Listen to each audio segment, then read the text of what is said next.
on this edition of It's a Miracle. Witness the terrifying story of a mother and her young child as they are struck by lightning. He has said that lightning had split her brain in two, all the way down the middle of her skull, all the way from the front of her forehead, all the way to the back.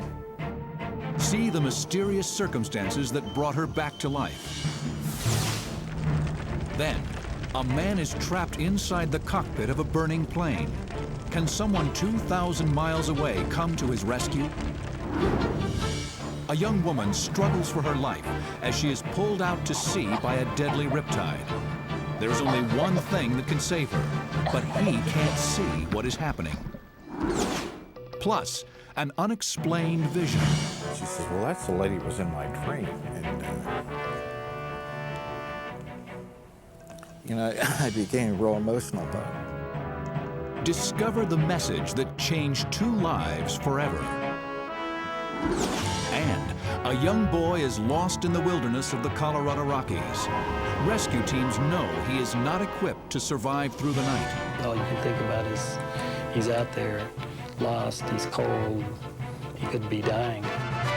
As the freezing temperatures weaken him, he wakes to find mysterious visitors. These extraordinary stories and more on It's a Miracle. Oh, it's a miracle, happening to everyday people, changing their lives forever. It's a miracle. Welcome to It's a Miracle. I'm Richard Thomas. And I'm Nia Peoples. Miracles are defined as incredible events that defy logical explanation. And that precisely describes the kinds of stories we'll be sharing with you tonight. Whether you believe in miracles or not, these stories will certainly make you wonder. And you'll hear them firsthand from the real people who experience them. People who are convinced that sometimes the world can work in miraculous ways. Kristen Gabrielson and Chris Nelson are engaged to be married. They both feel it is a miracle that not only brought them together, but actually saved their lives. You see, they formed a miraculous bond as the result of a matchmaker from heaven. In 1994, Megan Hickerson was a happy, vivacious 14-year-old, known among her friends and family for her tremendous enthusiasm for life. Every day was a delight with Megan because she always had us laughing. She was always in a good mood. She woke up sunny and stayed that way, and that was from the time that she was born. She was the class clown and also the class president. Megan also loved to play matchmaker. Well, Megan liked everyone to be happy. When she saw people that she thought should be together, she would make it known. I think Jamie really likes you, because I was talking to him last week. Stephanie Palmer was one of the recipients of Megan's matchmaking plans. Through ongoing church activities, Megan brought Stephanie together with Jamie, the church's youth director. She talked to Jamie and then did the high school thing where I would talk to her and then she'd go talk to Jamie and then come run back to me and tell me what he had said. Megan's matchmaking paid off. Stephanie and Jamie were later married. But sadly, Megan would not be there to share in their happiness. Hello? Late in the evening on January 14, 1995, Oh my God. Connie and Jim Hickerson received horrifying news about their daughter. Megan had been involved in a tragic skiing accident. After driving for 6 hours, the Hickersons arrived at the University of Wisconsin Children's Hospital, where Megan was being kept alive on a life support system. They basically told us that she was unconscious in grave condition, and I remember at the time asking one of the neurologists, I said, what are we looking at? And he said, in 24 hours it'll be over. And my response was, you mean she will be better in 24 hours? And he said, no, it will most likely be over in 24 hours. Megan had suffered massive head injuries. When Connie and Jim were finally permitted to see their daughter, she looked peacefully at rest. But Connie's instincts told her otherwise. Deep in my heart, I knew. I was hopeful, but I knew that she would be gone. I turned to Jim and I said, we've just lost our baby. Sadly, Connie's maternal instincts proved true. During Megan's final hours, doctors asked the Hickersons about the possibility of donating Megan's organs. Connie's reaction was negative, until she talked with Jim. He said, Connie, think about if that was Megan lying there waiting for a heart or something that would save her life and the person in the next room could save her life. What would you do? What would you think? And I looked at him and I said, I guess I'd be praying somebody would make the decision to donate the organs. And at that point, we agreed. The Hickersons were unaware at the time, but two people were hoping that someone would make a decision to donate organs. Kristen Gabrielson's life depended on finding a new set of lungs. Chris Nelson desperately needed a liver transplant. The emergency session of multiple transplant operations using Megan Hickerson's organs saved the lives of 4 people, including Kristen and Chris. Megan's parents' decision to donate her organs made it possible for others to live. But even in death, the matchmaker in Megan's spirit continued to flourish.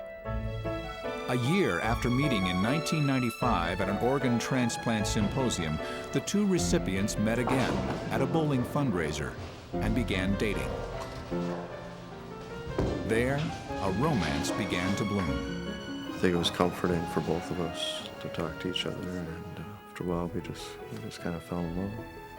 I think it was a sense of humor, it was the tone in his voice, his understanding of what I had gone through. Because anybody on the outside, so to speak, wouldn't really be able to relate to anything that I had gone through. On January 16, 1998, the 3rd anniversary of their organ transplants, Chris and Kristen became engaged. Through an astounding series of events, the spirit of a young woman full of life continues to live on in a divinely inspired romance. I would have to say it was a miracle, because there were so many things that I shouldn't have been able to make it through, and did, and the same went for Kristen too. Even in this tragedy of her death, she did this ultimate match made in heaven kind of a thing, and she brought Chris and I together. Megan, the matchmaker she was, I think she's looking down from above and having a big ha-ha-ha about the whole thing, because I think she's the one who's really responsible. Next on It's a Miracle, a blind dog becomes the unexpected hero in a tense life and death situation.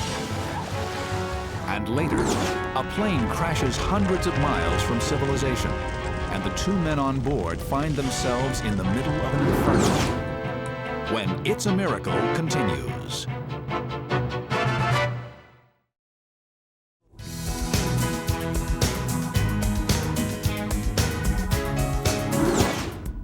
It's common knowledge that animals have heightened senses. They can see farther, hear higher registers, and pick up a scent from miles away. But do they possess a 6th sense? Well, I know one young woman who would be the first to give you an emphatic yes, and this is why. Come here. Oh. If it wasn't for the courageous, even miraculous act of a yellow Labrador retriever named Norman, Lisa Nibley might not be alive today. Well, we have 2 dogs. In 1993, Annette McDonald of Seaside, Oregon, rescued Norman from an animal shelter when he was just a year old. Abandoned by his original owners, he had already been held 2 days longer than usual and was scheduled to be put to sleep the very next morning. But Annette sensed there was something special about the dog. I knew I wanted to get Norman right away. Norman started barking at us, like he knew he was supposed to go with us. He was just coming unglued. Not long after Annette brought Norman home, she realized that something was terribly wrong with him. He's bumping into things during the daytime now, and Norman was losing his eyesight. The veterinarian diagnosed his problem as retinal atrophy. There was no cure. Permanent problem. It's going to eventually lead to blindness. Within months, Norman lost his sight completely.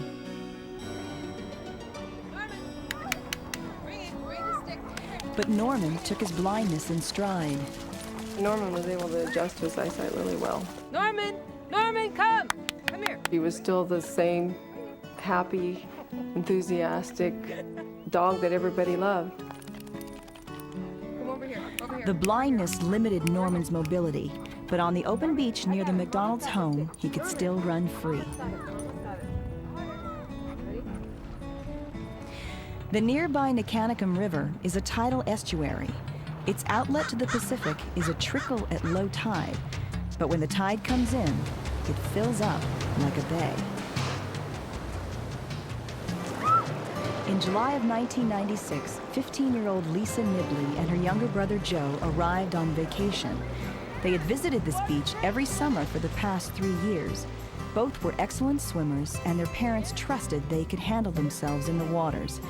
But today, the tide was changing, and as the cold ocean water rushed upstream, Lisa and Joe found themselves pulled into deeper and deeper water. A current started to form, and it got deeper, and I remember I got pushed away from my brother, and all of a sudden it dropped off, and the river got deep, and I couldn't touch the bottom. Their playful shouts soon turned to screams of terror, cries that no one could possibly hear. It started to pull me under, and I was swimming against the current to get back, and I got really tired, and I was screaming at the top of my lungs. Joe made it to safety on the opposite shore and watched helplessly as a powerful current carried Lisa upstream. I kept going under, and then I'd get back up, and I'd scream, and I remember, actually, I did say a prayer to God when I said, please don't let this happen to me. Meanwhile, Annette McDonald was bringing Norman down to the beach from her nearby home, but it was very unusual for Annette to be there at that time of day. It was Monday morning, and I didn't want to go to work, so my husband Steve told me to stay home, and I was just about ready to sit down and read a book, and for some reason I looked at Norman and said, oh, let's go for a walk.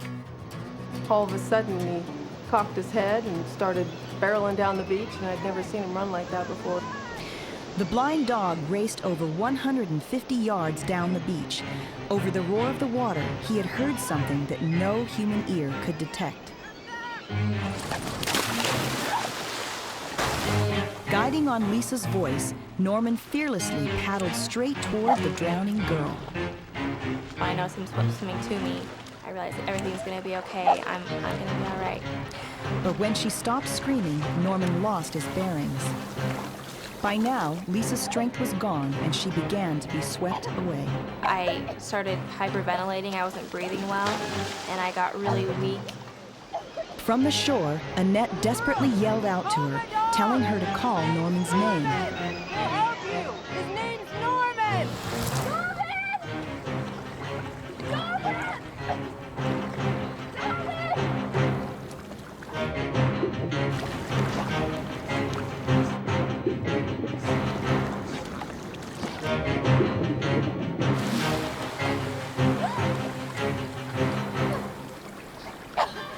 Norman didn't stop until he reached the voice. Lisa managed to grab onto him, and he towed her back toward the sound of Annette's voice and safety. When Lisa came out of the water, I just hugged her and wanted her to know that she was safe. And she was trying to be so brave, and she just said, you must be my guardian angel. And I said, no, Norman's your guardian angel. News of his heroics traveled quickly. People magazine put Lisa and Norman on their cover. Oh, that was good. But to those close to him, Norman is much more than just a hero. Miraculously, his blindness did not prevent him from saving a drowning girl. I knew that he was my guardian angel, that someone had sent him to save me. It really was a miracle how it all came together. I think maybe God does that to get your attention and maybe to humble us a little. For Lisa, the experience prompted her to express her feelings in song. Your cannot see me. I feel as if they know me. I think I take things more seriously now. I don't just let things fly by. I just know that my life is important, because if it wasn't, I wouldn't be here. And I owe my life to you. Coming up on It's a Miracle, a freak accident of nature, and the unbelievable story that follows. And later, a young boy lost in the wilderness of the Colorado Rockies fights to survive the night in freezing temperatures until he wakes to discover mysterious visitors. When It's a Miracle continues. It's a miracle. The awesome power contained in a single bolt of lightning is terrifying. It can rip a tree in half, even shatter solid stone. It isn't hard to imagine the damage it can do when it strikes a human being. Lightning. It's one of the most powerful and terrifying forces of nature. Every year, more than 100 people are struck and killed by lightning. Although the chances of being hit are only 1 in millions, the chances of survival are even less. We're going to drop Dad's watch off and get it repaired. On a warm summer day in 1983, Renee Smith left her home in Lincolnton, Georgia for what she thought would be a normal trip to the shopping mall. Jessica was sitting in the front seat and the baby was in the back seat in the car seat. Jessica was fixing to start kindergarten, so I went to get some school clothes and just to have something to do. The temperature was around 105 degrees that day, and it was cloudy, but I didn't think about a thunderstorm. We had just moved from the mountains of North Carolina, and I hadn't encountered lightning like we see it here. As Renee pulled into the parking lot, a torrential rain began to pour. We were talking about if she was nervous going to school and what she wanted to buy, and it was just a typical day. And that's the last thing I remember.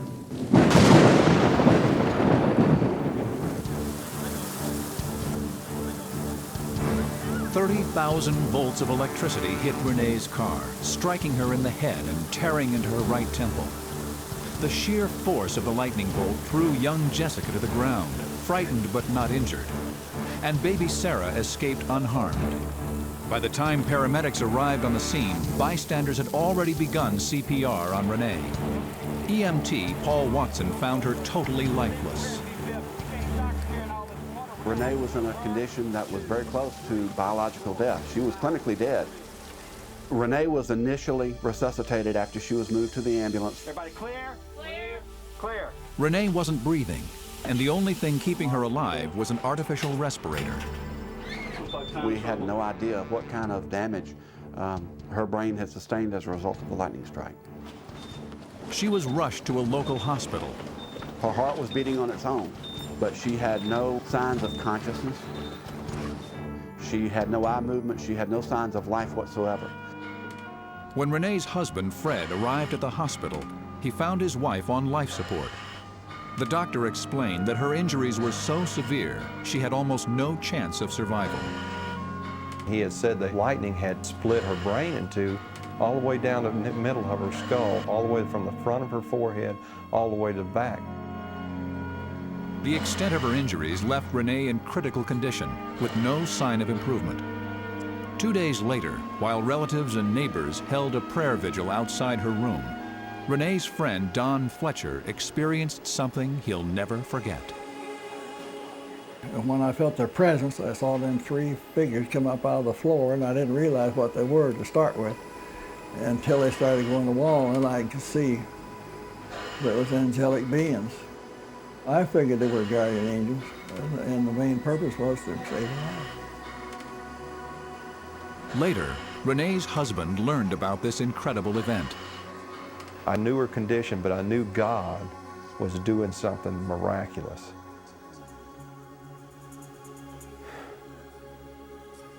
And I was excited about that. The next day, when Fred arrived at the hospital, he found Renee conscious and off life support. What happened? She looked up at me and she said, "What did I have, a boy or a girl?" I said, "You've not had any boy or girl." I said, "You were hit by lightning." He told her that at one point she had been declared clinically dead. And I said, "I was dead. I don't remember anything. It was like I was in a deep sleep, a real peaceful deep sleep." Doctors still cannot explain Renee's miraculous recovery, but her friends and family firmly believe that a force even more powerful than lightning brought her back to life. She's a walking, breathing miracle. In fact, her young daughter is a living, breathing miracle too. Both of them are.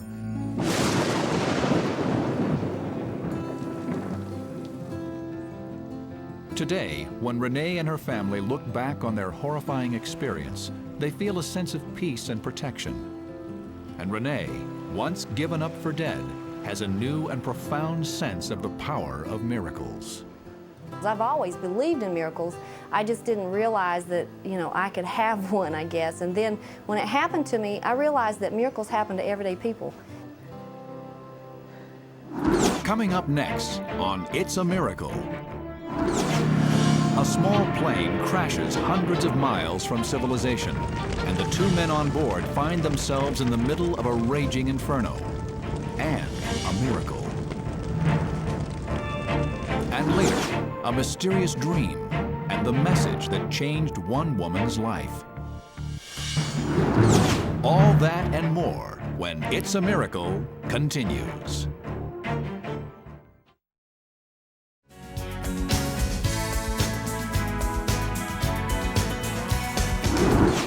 Our next story is an extraordinary tale of survival.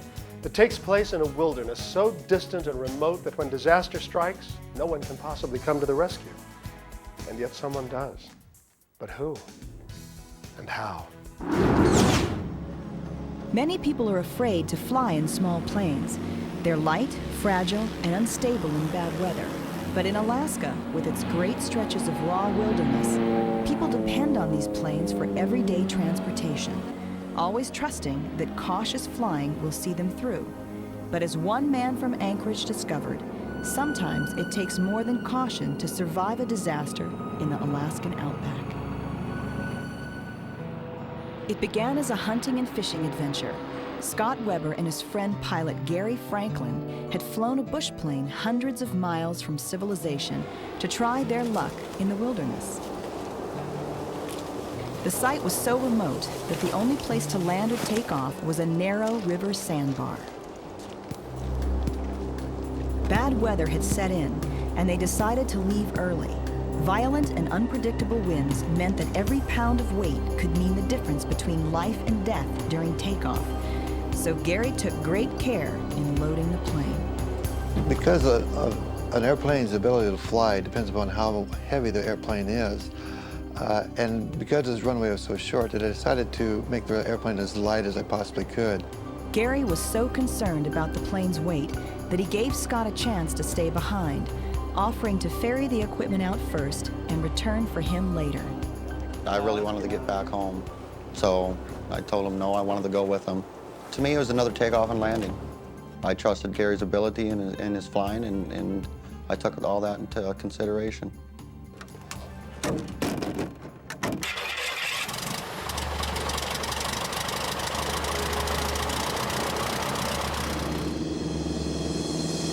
The plane lifted off normally, and for a brief moment, Gary and Scott thought they were safely airborne. I just pulled back on the stick, and the airplane gently came up into the sky. And then all of a sudden, just fell out of the sky, landed in the river. As we were skidding, there was an explosion at the same time. It was just like one big jolt, but you didn't really pay attention to that because you're on fire. As the plane ground to a halt on a rocky sandbar, the situation looked hopeless. The flame started spreading the moment we hit the sandbar. Basically, the whole airplane was just engulfed in flames. Pretty soon, the whole cockpit's filled with smoke, fire. It was hot. Nothing that you ever want to ever feel. If you imagine yourself burning your finger, well, times that by like 200. Gary tumbled from the plane within seconds of landing and ran for the water. But Scott, unable to unfasten his seatbelt, fought the flames as long as he could. I couldn't move. I was strapped in. I couldn't feel anything because my hands were being burned. I just leaned up. I was ready to die. Suddenly, a mysterious force seemed to take physical control of Scott's body. I felt the seat belt break loose. I felt a pull, and it was just like somebody pulling you.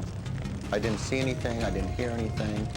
It was just just the slightest motion, just pulling me that way. The next thing Scott remembers, he was standing next to the plane in shock as Gary threw him to the ground to put out his flames. Finally, Gary dragged him to the river where he doused him with water. When Scott tried to thank Gary for helping him out of the plane, he found he owed his life to someone or something else. I said, thanks for pulling me out of the plane. And he told me he didn't have nothing to do with it. He never pulled me out. What was this mysterious force that pulled Scott Weber out of his safety belt and out of a burning plane? Could it be related to his mother's experience more than 2,000 miles away in Aberdeen, South Dakota? Donna Weber woke up with a start. Well, it was just like a sudden bolt. My eyes just kind of popped open, and I just knew that there was trouble and that there was something wrong. And I knew it was about Scott because before that I had been dreaming about him. Donna sensed that her son desperately needed help, but he was thousands of miles away. So Donna did the only thing she could. She looked for guidance. So I just knelt by the side of the bed and said my prayer to protect Scott and to take care of him. Is a son alive today because of his mother's desperate plea for help? Both men sustained burns over 50% of their bodies, yet in spite of doctors' predictions, they survived and recovered. Scott believes the answer to the mystery is a simple one.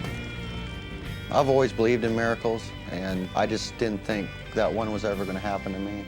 People say that there's guardian angels watching over them, and it just happens that mine is on the ground and lives in South Dakota.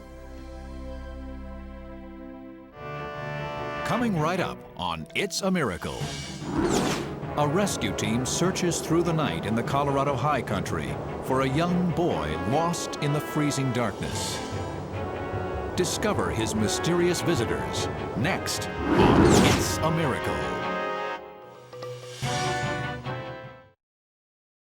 It's a miracle.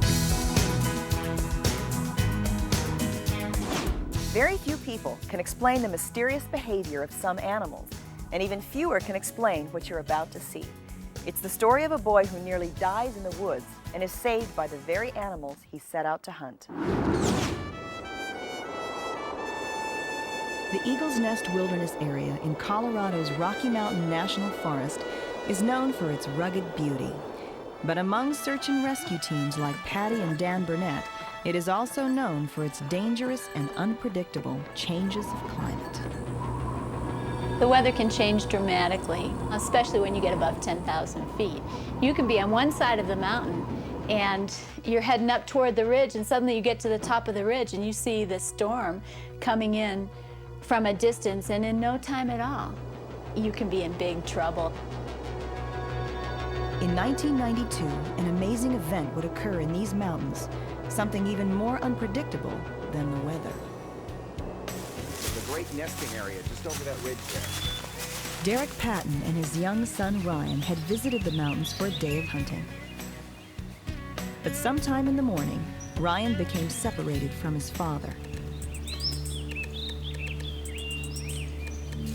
As hours passed, the temperature fell. Derek's fear grew, for his son had been dressed in only light summer clothing. Ryan!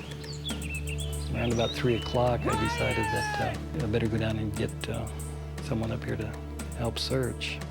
And you're sure that this is his boot? Yeah, that's his boot for sure. Great. We're going to go ahead and start him right now then. Patty and Dan Burnett were alerted by the local sheriff's department and arrived in the remote area with their search dog Hasty and plenty of warm clothing.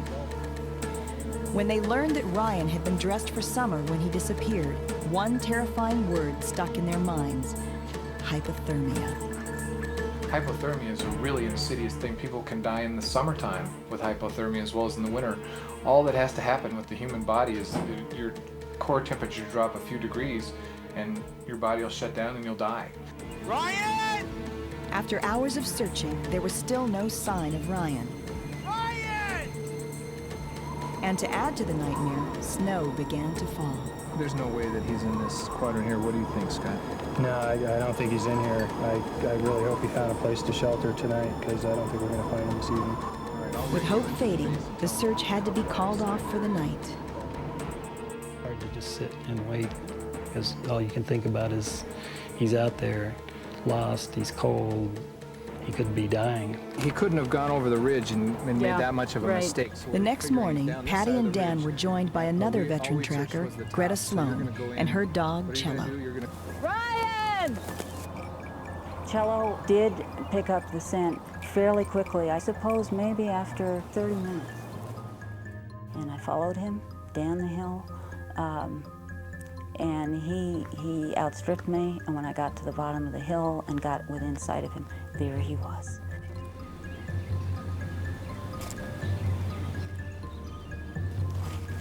I offered him water, I gave him some food, and at that point, he was indeed in a dangerous state of hypothermia. There was no earthly reason why this boy should be alive, but two mysterious patches of melted snow nearby caught Greta's attention. While they waited for help to arrive, Ryan shared his miraculous story of survival. I was pretty scared. I didn't know what was going to happen. Not having anybody else out there to answer, I could hardly talk. My throat was so sore from hollering that by night I just had to, I knew I had to just stop and take it easy for a while. Terrified, alone, and freezing, Ryan knew he needed to find shelter. By that time, I knew that I couldn't see where I was going, so I'd walked over to where there were some bigger trees, and there was a fir tree that the branches went almost all the way to the ground. So I climbed underneath that so that I'd have as much cover as I could. Exhausted, Ryan fell asleep. Sometime in the middle of the night, a strange noise woke him. As his eyes adjusted to the dark, he saw that there were two large elk nearby. Go away! He tried throwing sticks and pine cones to chase them away, but they kept coming back. Each time they returned, they came closer and closer. Finally, they did something that goes against the very nature of wild animals. They laid down next to the boy and stayed with him throughout the night. They lay close enough to him all night to keep him warm. And that is how he survived. Rescuers were skeptical of Ryan's story until they saw the area where the young boy had slept. The ground was thawed where two large animals had bedded down. He would have been dead if it wouldn't have been for the extra heat source of two big animals laying down beside him. I believe his story is true. And one of the reasons I believe it is because I think it's totally impossible for him to have survived if it weren't. Okay, Ryan. Safe now. Most parents would do anything to protect their child, and no one would call it a miracle. But when wild animals show the same care and concern for a human child, the word miracle seems appropriate. The time that we have on this earth is an interesting time, and it was obviously not Ryan's time to go, because a miracle came to bear. That's why he's still around. I mean, I've heard of angels being disguised as humans, so I don't know why angels couldn't be disguised as elk.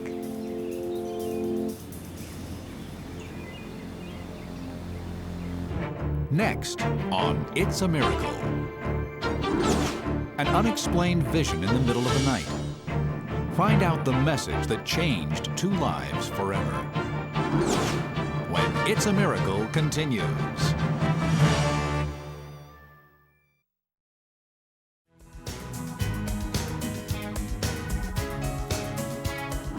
Can a love be so strong that it transcends time and space and even death? To answer that question, you only have to look at the lives of two lonely people, brought together by what they believe was a heavenly vision. This is their story, and it's up to you to decide whether it was just a dream or a miracle. The personal ads. They contain thousands of stories of lonely people looking for love, and at least one story that could be a miracle. It all began in 1973 with a dream. A vision of a mysterious red-haired lady seated at a church organ. I want you to place a personal ad, and this is what I wanted to say. The dreamer was Chris Henry, a young woman living in St. Petersburg, Florida. Although the words of the woman in the dream made no sense, Chris was compelled to write them down. The next day, Chris's employer found the note and asked Chris about it. And she came out and she said, "What's this?" I said, "It was just a dream of this lady. She was telling me to write this ad and to put it into publish it into a paper." And I said, "Just leave it next to my bed. It's just a dream. Don't worry with it."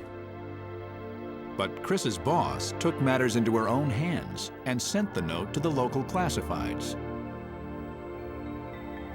A few nights later, the persistent figure returned to Chris's dreams. This time, her message was even more specific. Respond only to the typewritten letter. The next day, Chris told her boss about the second encounter. I said, "Guess what? I had another dream about that pretty lady with the red hair in front of the organ. She told me to only respond to the typewritten letter." And Doris started laughing because she said, "Well, I put it in publication." 2 weeks later, a large envelope arrived with over 65 responses to the personal ad. To Chris's amazement, there was only one typewritten letter. It was from Jim Kelly. I actually wrote it out first, and then I typed it. I figured, well, it'll look more professional, and those type columns, you're a little leery anyway. If it comes in as a typed letter, possibility you have a chance, you know, that person will talk to you, and that's what I did.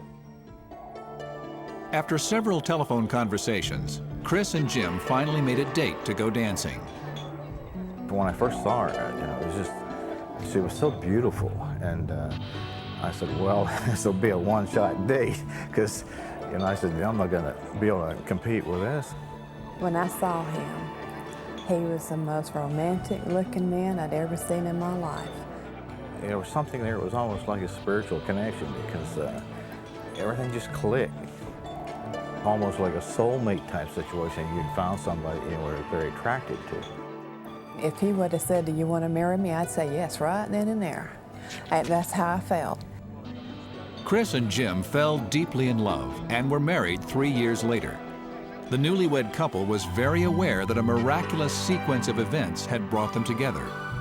But there is one more incredible event in their story. While visiting Jim's mother, Chris paged through a family album when she noticed a photograph that took her breath away. There was the woman with the red hair looking right at me, and I said, "That's her. That's the lady in my dream. She's the one that told me what to say." Another photograph showed the same woman standing next to Jim. Chris was shocked and asked Jim who she was. Chris had mentioned, she says, "Well, that's the lady that was in my dream." And, you know, I became real emotional about it.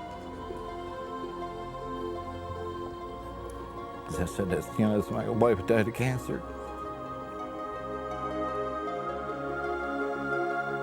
Unknown to Chris, Jim's first wife, Georgia, had lost a difficult battle with cancer, and Jim had been silently mourning her loss. Chris's dream, when she had mentioned that she saw the woman sitting in Oregon, that was kind of a confirmation for me in my own thoughts, because Georgia used to play in church organ. Chris felt an immediate connection to Jim's deceased wife. The love that I had for this woman, it was an honor to be directed and led by her, and to be picked by her to be with Jim. Both Jim and Chris were convinced that her dreams were a message of love and proof that miracles do happen. I think this happened because Georgia basically wanted me to continue on in a relationship and not just wander in the desert like the nomads. I guess she knew that I would be his best friend. I would take care of him and make sure that he was loved, and that's all he would ever know. This story definitely, as a miracle itself, demonstrates that, love goes beyond the grave. It still continues. Her influence has been there with us all these years. They had a very special marriage. And to know that I'm handpicked by Spirit, you can't get better than that.